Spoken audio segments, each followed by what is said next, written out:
The biggest lie about pirates is that they were after treasure. In Veracruz, the worst thing Lawrence de Graaf stole wasn't silver, it was people. This city lit fires to welcome ships, and by morning, thousands were locked inside the main church. At the same time, the raiders tore the port apart, demanded ransom, and dragged black families toward slavery. Pirate legend sells this as adventure. Veracruz remembered it as a wound. So let's strip the myth away and look at what really happened. I'm Arturo, and this is Latin Lore, from Latin America's history to mysteries and true crime, to local legends, whispering Latin intrigue.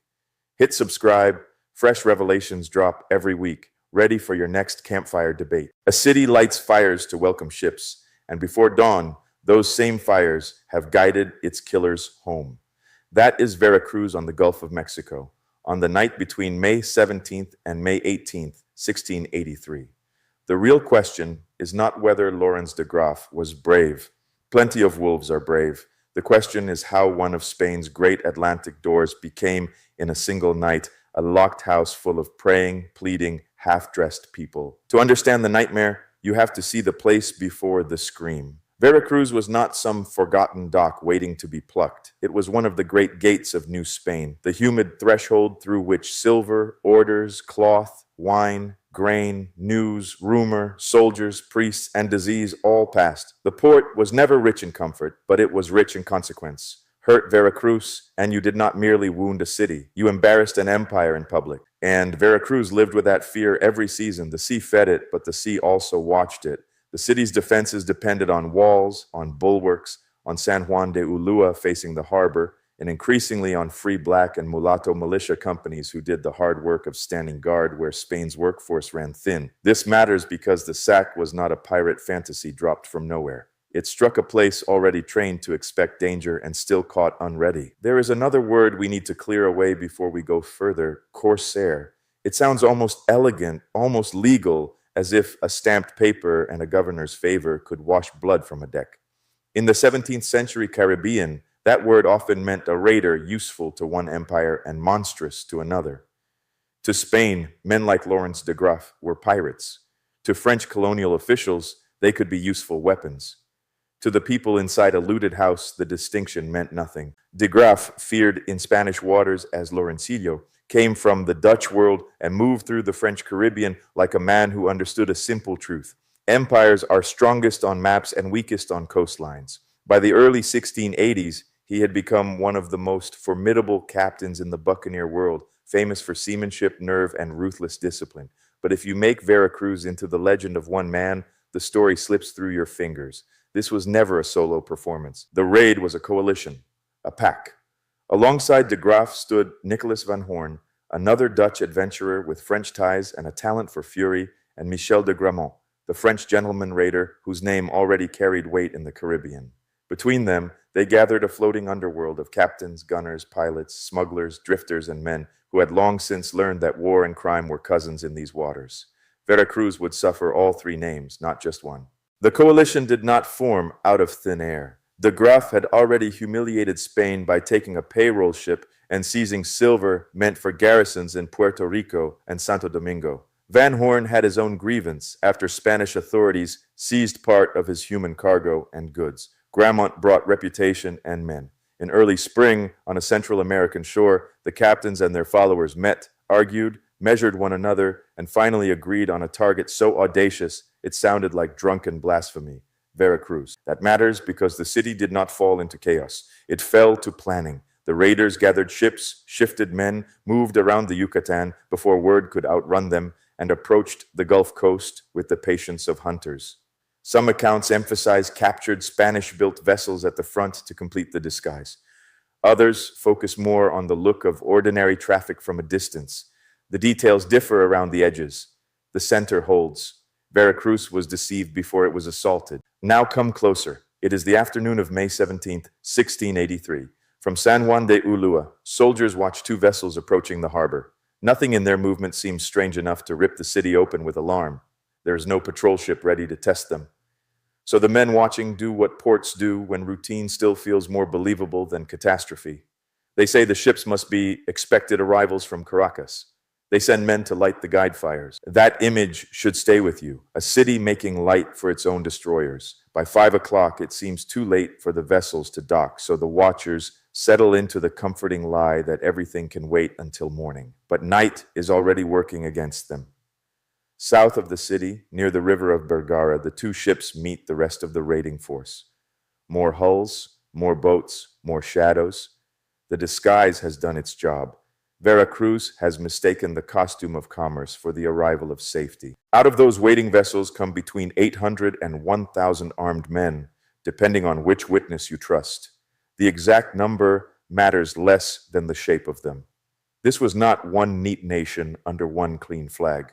The records describe a mixed force of armed mulattoes, mestizos, Indians from Campeche, Spaniards, Englishmen, Frenchmen, and some Biscayans, the kind of Atlantic coalition empire itself had taught the sea to produce. The world that attacked Veracruz was already entangled with Veracruz. And the raiders did not wander blind through the dark. One account remembers a mulatto guide who knew the city and its defenses. His name slipped away, but his shadow did not. Through dunes and darkness, the invaders moved toward the sleeping port, armed with local knowledge. That is one of the hardest truths in this story. Great ports are not only broken from the outside, they are undone by the leaks around them. Rumor, memory, coercion, contraband, resentment, familiarity. Shortly after midnight, the attackers split and struck at once, one blow from the north, another from the south. The landward bulwarks were the key, and the men guarding them had let the hour grow heavy. Some were asleep, some were too late. The assault was quick, quiet, and surgical in the ugliest sense of the word. By the time the city understood what had entered the dark around it, the raiders had already cut through the points that mattered most. Wait and notice the wording here because it matters. The invaders did not magically take every stone in the harbor at once. What they seized first were the city's principal mainland defenses, the landward bulwarks, the places that let them pour inward. Once those were theirs, the rest of Veracruz began to fold. They rushed the main plaza, took the governor, took officials, and took thousands of residents as hostages. By dawn, the city and its landward defenses were in their hands. And still, one of the most humiliating scenes in the entire raid lay just beyond the walls. A Spanish fleet of the Windward Armada was within sight of the port. Rescue floated on the horizon like a promise painted on water. Yet the city did not receive it. Whether from caution, confusion, bad timing, or fear of risking loaded ships, the result was the same. Veracruz could see help and still be left to drown. For the people inside, that difference would have felt very small. Now leave the maps and enter the houses. Doors are kicked in before sunrise. Families are dragged from bed the way they were found, without time to dress, without time to pray properly, without time to become dignified in the face of disaster. Men, women, children, older adults, the sick, all driven out with blows. This is the point where the charming pirate story should die forever. Not on a deck, not with a sword raised against another captain, on a bedroom threshold. The streets become funnels. The raiders push people toward the plaza and strip the city room by room while cries roll ahead of them. Later, testimony remembers the horror in humiliating detail. People beaten out of homes, silver snatched up as they were marched, households shattered before they fully understood who was shouting and in what language. Veracruz was not taken like a fort in a clean military textbook. It was taken like a body seized by panic from the inside out. By midday, according to one local account, more than 5,000 people of every kind were packed into the main parish church. Read that slowly. 5,000 bodies inside a sacred room turned into a holding pen. The church doors close, and the building changes meaning in an instant. It is no longer a shelter. It is pressure, heat, breath, fear, a stone lung overfilled with terror. Sacred space in the logic of the sack becomes one more warehouse, this time for living collateral. And that is why I will not call it a cathedral here, no matter how often later retellings do. In 1683, for the people trapped inside, it was the parish church, the central church of the city, not the later cathedral of tourist memory. Words matter because memory hardens around them. The present likes to dress the past in buildings that came later. But the people of Veracruz were not imprisoned in a postcard. They were trapped in the church they actually knew. Outside those doors, the looting begins in earnest. Warehouses, shops, convents, homes, public buildings. No place is too humble to search, no place too holy to violate. The raiders strip cloth, grain, oil, wine, silver plate, jewels, religious objects, household goods, anything that can be carried, sold, melted, ransomed, or traded. Veracruz was one of the richest ports in the Spanish world, but wealth in cities is rarely left sitting politely in the open. So the sack soon becomes something worse than theft. When money hides, violence goes looking for a tongue to force it into speech. That is the role torture plays in this story, not as decoration for a lurid legend, but as a method. Hidden silver under floors, pearls behind walls, church valuables were hastily tucked away, cash is buried in courtyards.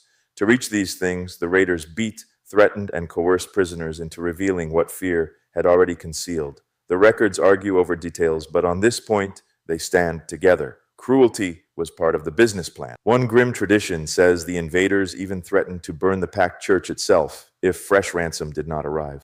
Whether every witness heard that threat the same way is less important than what the story reveals. For the attackers, sacred space had no protection of its own.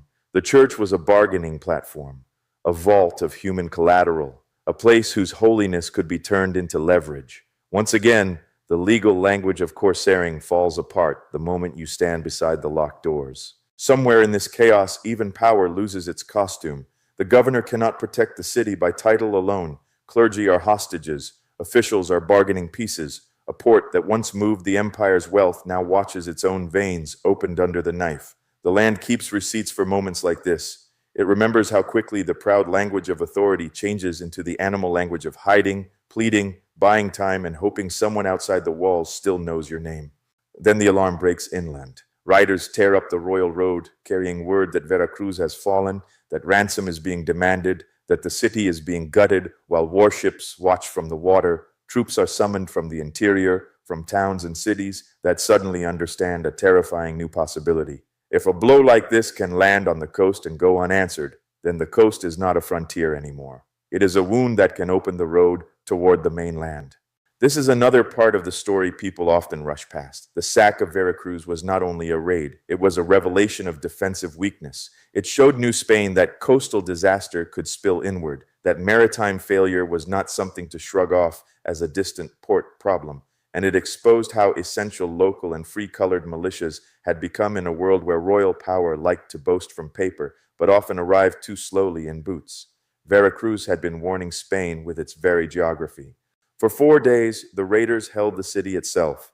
But if you count the bargaining, the hostage misery, and the long ache of waiting on the coast, the nightmare lasts longer. This is why some retellings speak of a sack, while others remember something closer to 2 weeks of terror. Both are measuring something real. One measures occupation. The other measures the time it takes fear to finish unpacking itself. Veracruz was not healed simply because the invaders left the streets. When pressure from the interior begins to mount, the raiders pull back from the city with captives and treasure and shift to the barren island of Sacrificios, just offshore. Even the name sounds like a warning spoken too late.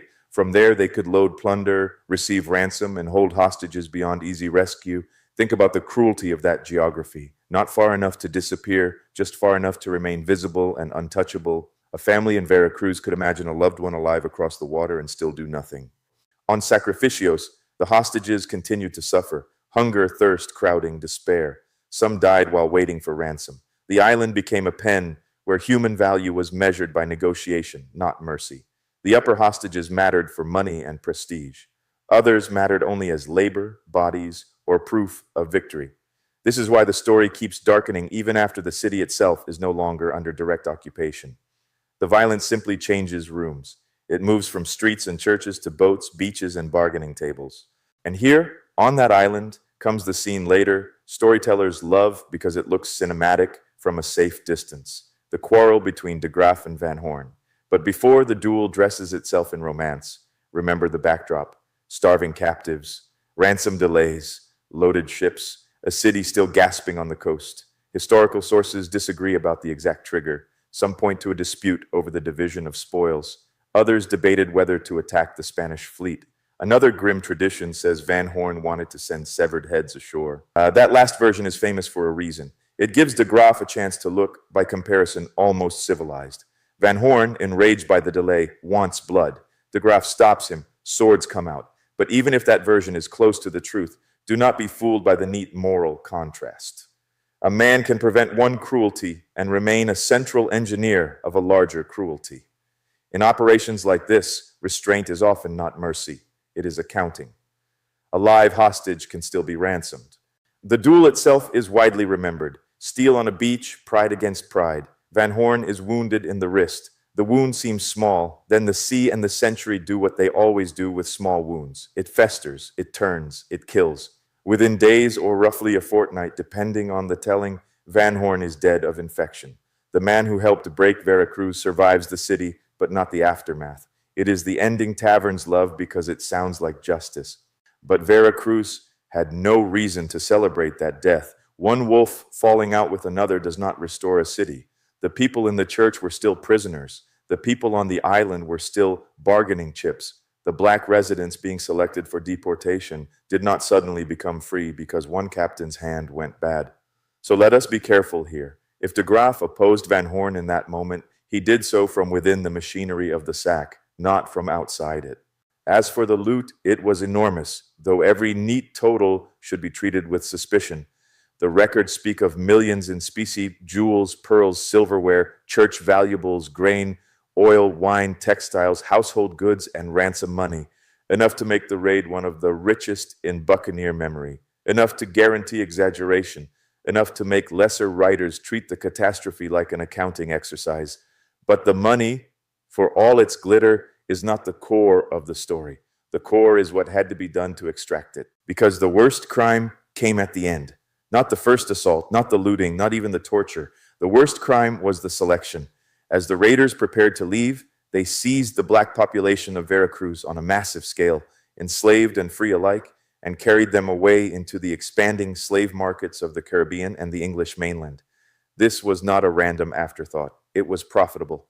The Atlantic world had a growing appetite for black bodies, and the raiders meant to feed it.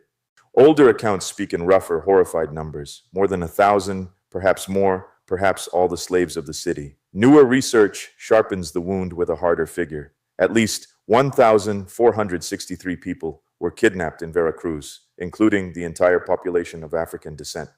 Sit with that for a moment. An entire layer of the city, uprooted and priced, men, women, children, the free and the enslaved, all reduced to movable wealth by men who, in later generations, sometimes dared to romanticize. Then the road of the raid extends far beyond Veracruz. Those captives were dispersed into Saint-Domingue and even into the young English world of Carolina, including Charleston.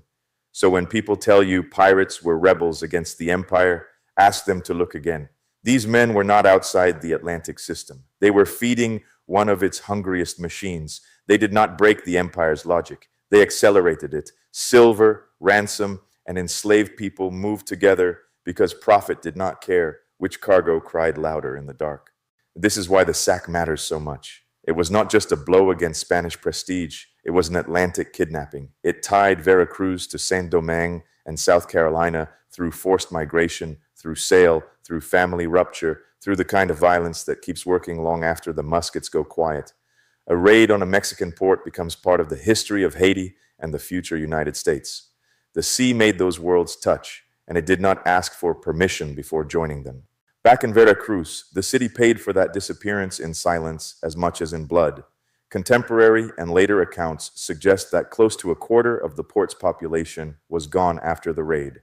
Think about the streets afterward. Doors hanging open, shops stripped, the parish church emptied but was not cleansed, and whole neighborhoods speaking through absence because the missing were somewhere else now, renamed as cargo in another colony. Urban horror is not only the scream you hear, it is the silence that stays after the scream. And yet the story does not end in total erasure. Fragments survived. Later evidence points to a handful of women of African descent from Veracruz who escaped captivity in the Caribbean and over the years somehow made their way back home. No trumpets, no heroic parade, just scraps of proof that the stolen were not passive shadows. Some resisted, survived, crossed water again, and returned to a city that had already counted them among the lost. The archive barely kept them, but it kept enough to stop the story from becoming pure disappearance. As always, after public failure, the empire went hunting for blame. Officials were investigated, local authorities were punished. The humiliation was too large to leave unmarked. Veracruz, one of Spain's essential Atlantic doors, was surprised, sacked, ransacked, and stripped. At the same time, help drifted offshore and reinforcements arrived too late from the interior. Administrators could argue over negligence, cowardice, divine punishment, or bad luck. None of those arguments changed the plain fact that the port had been caught with its throat open, and the city learned from the wound. The memory of Lawrencillo did not survive in Veracruz as a romantic adventure. It survived as devastation, as a name tied to alarms, to stronger defenses, to distrust of the sea's familiar silhouettes. The lesson was simple and terrible. Danger does not always arrive with foreign colors flying high. Sometimes it arrives dressed in the shape of ordinary commerce, close enough to welcome, common enough to wave in. That is why the guide fires matter. They are the whole tragedy in miniature. As for Lawrence de Graaf himself, Veracruz was the black center of his legend. Yes, he would keep moving. Yes, he would strike again, above all at Campeche 2 years later. Yes, his career would shade more openly into French service as the buccaneer age hardened into imperial war. But if you want the moment that defines what he truly was, it is not some later title, nor some anecdote about manners, music, or good looks. It is this raid and the human wreckage left behind it. That is also why the legal language around him should never be allowed to clean him up. Pirate, privateer, corsair, filibuster, use whichever label suits the archive you are reading. Veracruz experienced the same reality beneath every name: surprise assault, homicide, hostage-taking, coercion, torture, plunder, and deportation into slavery.